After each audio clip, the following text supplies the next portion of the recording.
এই যে হ্যাঁ এই যে ওনাদের ফোন করে এই যে তিনজন মিলে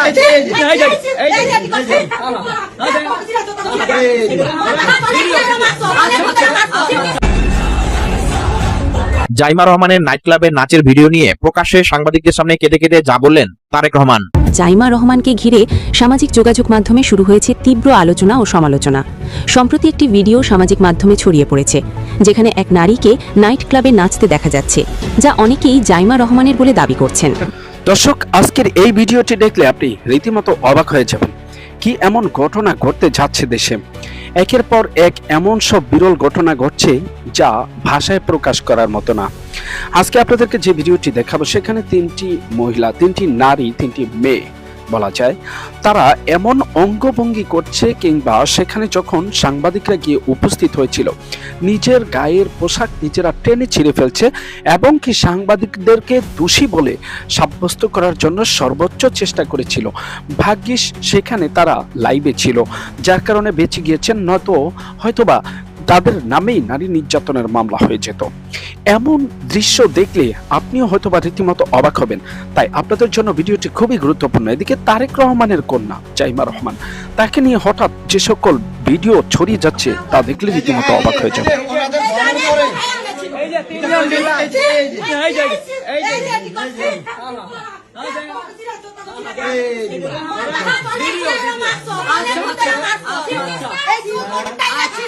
আমরা লাইভে আছি এই যে কাপুর মেয়ে বাবা ব্যবসায়ী এই যে রূপা ঠিক আছে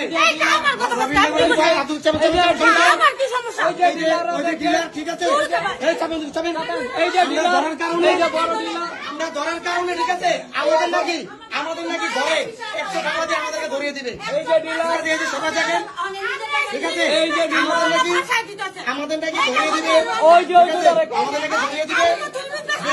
বিএনপি নেতা বিএনপি নেতা রুমানকে আনছিল ফোন দিয়ে রোমান আসার পরে উনি এই সব কাহিনী বলে আমাদের নাকি ধরিয়ে দিবে উল্টা।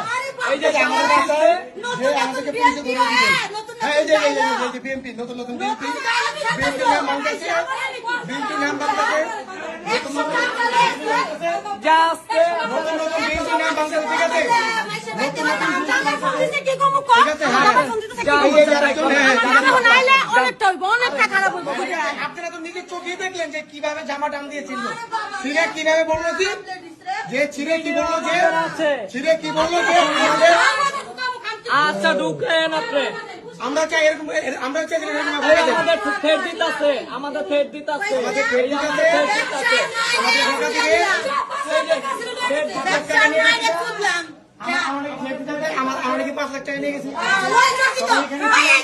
ঠিক আছে। এই যে ছেলের বউ ওই ব্যবসা করে ওই বড় ব্যবসায়ী এই যে দেখেন দেখেন কিভাবে খুলতেছে সবকিছু কি বলবো আমরা করতেছি আমরা করতেছি। ওই বলছে আওয়ামী লীগ থাকলে ওই ব্যবসা করছে, ওই বলছে আওয়ামী লীগ থাকলে ব্যবসা করছে, আওয়ামী লীগ থাকলেও ব্যবসা করছে, এখন বিএম ব্যবসা, তারপর ওরা এই ব্যবসা করবো চালিয়ে যাবে।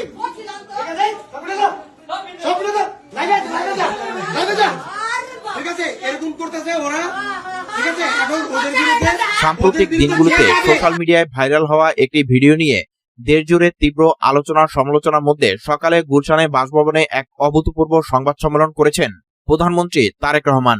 সম্মেলনে তার কন্যা জাইমা রহমানের লন্ডনের একটি নাইট ক্লাবে নাচার কথিত ভিডিওকে কেন্দ্র করে উত্থাপিত বিতর্কের প্রেক্ষিতে তিনি আবেগ আপ্লুত হয়ে পড়েন এবং কান্নাজড়িত কণ্ঠে বক্তব্য রাখেন। এটি তার রাজনৈতিক জীবনের একটি মুহূর্ত, যেখানে একজন প্রধানমন্ত্রী হিসেবে নয় বরং একজন পিতা হিসেবে তিনি নিজের অনুভূতি প্রকাশ করেছেন। সম্মেলনের শুরুতে তারেক রহমান সাংবাদিকদের উদ্দেশ্যে বলেন, আমি আজ এখানে দাঁড়িয়েছি কোনো রাজনৈতিক বক্তব্য দেওয়ার জন্য নয়, আমি দাঁড়িয়েছি একজন বাবা হিসেবে, যার সন্তানের ব্যক্তিগত জীবনকে নিয়ে দেশের মানুষের মধ্যে যে আলোচনা চলছে তা আমাকে গভীরভাবে আঘাত করেছে। এই সময় তার কণ্ঠ ভেঙে যায় এবং চোখে পানি চলে আসে। তিনি কিছুক্ষণ থেমে থেমে বলতে থাকেন, জাইমা আমার মেয়ে, সে লন্ডনে বড় হয়ে পড়াশোনা করেছে, ব্যারিস্টার হয়েছে। তার জীবনের কিছু মুহূর্ত যা ব্যক্তিগত এবং নিরীহ তা আজ রাজনৈতিক অস্ত্র হিসেবে ব্যবহার করা হচ্ছে। আমি একজন পিতা হিসেবে এটা সহ্য করতে পারি না। তারেক রহমান আরো বলেন, যে ভিডিওটি ভাইরাল হয়েছে সেটি পুরনো। এটি তার যৌবনের একটি মুহূর্ত যখন সে বন্ধুদের সঙ্গে উদযাপন করছিল। লন্ডনের সংস্কৃতিতে এ ধরনের সামাজিক অনুষ্ঠান স্বাভাবিক, কিন্তু আমাদের দেশের প্রেক্ষাপটে এটাকে নিয়ে যেভাবে বিতর্ক সৃষ্টি করা হচ্ছে তা আমার মেয়ের মানসিক স্বাস্থ্যের উপর প্রভাব ফেলছে। আমি দেখছি সে কতটা কষ্ট পাচ্ছে, আর সেই কষ্ট আমার বুক ফাটিয়ে দিচ্ছে। এ পর্যায়ে তিনি কাঁদতে কাঁদতে বলেন, আমি রাজনীতি করি, কিন্তু আমার সন্তান তো রাজনীতি করে না। কেন তার জীবনকে এভাবে টেনে আনা হলো? কেন একজন তরুণীকে এভাবে লাঞ্ছিত করা হচ্ছে? আমি একজন বাবা হিসেবে বলছি এটা অন্যায়। সম্মেলনে উপস্থিত সাংবাদিকরা জানান, তারেক রহমানের এই আবেগপ্রবণ বক্তব্যের সময় হলরুমে নীরবতা নেমে আসে। কয়েকজন সাংবাদিক পরে বলেন যে এটি ছিল একটি বিরল মুহূর্ত, যেখানে একজন শীর্ষ রাজনৈতিক নেতা তার ব্যক্তিগত দুর্বলতা প্রকাশ করেছেন।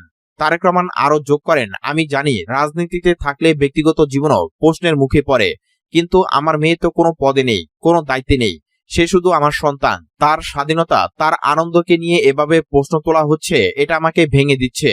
তিনি সাংবাদিকদের উদ্দেশ্যে অনুরোধ করেন, দয়া করে এই বিষয়ে আর কিছু না লিখুন, না ছড়ান। এটা একটা পরিবারের ব্যক্তিগত বিষয়। আমরা রাজনৈতিক পরিবার, কিন্তু আমাদের সন্তানদেরও একটি স্বাভাবিক জীবনের অধিকার আছে। বক্তব্য শেষ করে তিনি কিছুক্ষণ মাথা নিচু করে দাঁড়িয়ে থাকেন, চোখ মুছে নেন এবং ধীরে ধীরে হল থেকে বেরিয়ে যান। এদিকে জাইমা রহমান নিজে এখনো কোনো প্রকাশ্যে বক্তব্য দেননি, তবে পরিবারের ঘনিষ্ঠ সূত্র জানিয়েছে ভিডিওটি ছড়িয়ে পড়ার পর থেকে তিনি মানসিকভাবে বিপর্যস্ত। কয়েকজন বিএনপি নেতা বলেছেন, এই ঘটনা রাজনৈতিক প্রতিহিংসার অংশ হতে পারে, যা নতুন সরকারের বিরুদ্ধে ব্যবহার করার চেষ্টা। অন্যদিকে সমাজের কিছু অংশ মনে করছেন যে একজন তরুণীর ব্যক্তিগত জীবন নিয়ে এত আলোচনা অযৌক্তিক এবং লিঙ্গভিত্তিক দ্বিমুখী মানদণ্ডের প্রতিফলন। এই ঘটনা বাংলাদেশের রাজনীতিতে নতুন একটি মাত্রা যোগ করেছে, যেখানে ক্ষমতার শীর্ষে থাকা একজন নেতার ব্যক্তিগত জীবন জনসম্মুখে আসছে।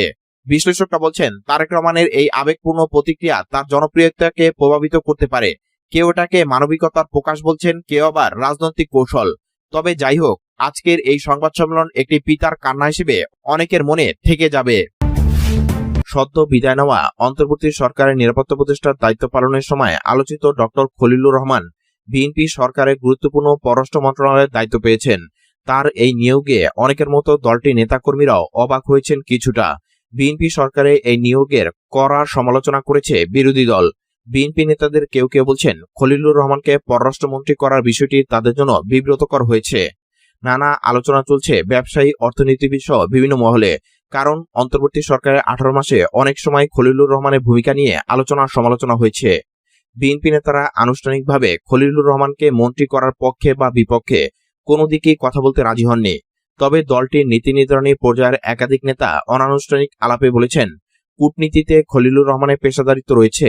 বর্তমানে ভূ রাজনীতিতে শক্তিশালী দেশ যুক্তরাষ্ট্র, চীন এবং প্রতিবেশী ভারতের যে অবস্থান, সেখানে বাংলাদেশের ভারসাম্য রক্ষা করে চলার ক্ষেত্রে পেশাদার ও দক্ষ পররাষ্ট্রমন্ত্রী প্রয়োজন। তাকে সরকারে নেওয়ার ক্ষেত্রে সেটি বিবেচনায় এসেছে বলে তারা মনে করেন। বিষয়টিকে ভিন্নভাবে দেখছেন খলিলুর রহমানের ঘনিষ্ঠ একাধিক সাবেক কূটনীতিক। দর্শক, দেশের মানুষ কালি কালি কতটা নিকৃষ্ট পথে চলে যাচ্ছে সেটি এখন দেখারই শুধুমাত্র অপেক্ষা। বাংলাদেশে ঘটে না কিংবা হয় না এমন কোনো কাজ নাই।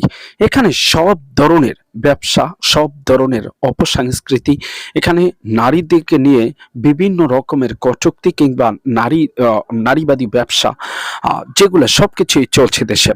আর সেটা নিয়ে দেখার মতো কেউ নেই। আপনাদের মতামত কি সেটি জানাবেন কমেন্টস বক্সে। আজকের মতো এখানে বিদায় নিচ্ছি। সকলে ভালো থাকুন, সকলের সুস্বাস্থ্য ও দীর্ঘায়ু কামনা করছি।